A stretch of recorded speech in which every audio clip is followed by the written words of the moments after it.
એકવાર વિચારી તો જુઓ કે ભગવાન થઈને જેલમાં જન્મવાની સાથે જ પોતાના સગા મા બાપથી અલગ થઈ જવાનું. જ્યારે ગોકુળની અંદર માંડ સમજણા થયા હોય ત્યારે પોતાના પાલક માતા પિતાથી અલગ થઈ જવાનું. જીવનમાં પોતાનો પ્રથમ પ્રેમ રાધા મળવાનો હોય ત્યારે એનાથી અલગ થઈને મથુરાની અંદર પોતાના સગા મામા કંસનો વધ કરી લેવાનો, અને ત્યારે મથુરાની ગાદી મળવાની હોય ત્યારે તે બીજાને આપીને સાંદીપની મુનિના આશ્રમમાં અભ્યાસ માટે જતું રહેવાનું. એ અભ્યાસ પૂર્ણ કરીને જ્યારે સોનાની નગરી દ્વારકા વસાવી અને શાસન કરવાનો સમય આવે ત્યારે એ જ દ્વારકા બલરામને આપીને હસ્તિનાપુરની અંદર જે મહાભારતની શરૂઆત થઈ રહી છે ત્યારે કુરુક્ષેત્રમાં પહોંચી જવાનું. કુરુક્ષેત્રની અંદર પોતાના જ બનાવેલા માનવીઓને એકબીજાનો સંહાર કરતા જોઈને ધર્મની સ્થાપના કરવાની, અને ધર્મની સ્થાપના કર્યા પછી પણ હસતા મોઢે ગાંધારીનો શ્રાપ લેવાનો, અને એ શ્રાપ લીધા પછી પોતાના જ યાદવોને એકબીજાનો વિનાશ કરતા જોવાનો,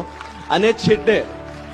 પોતે ભગવાન હોવા છતાં પણ એક પારધીના તીરથી સામાન્ય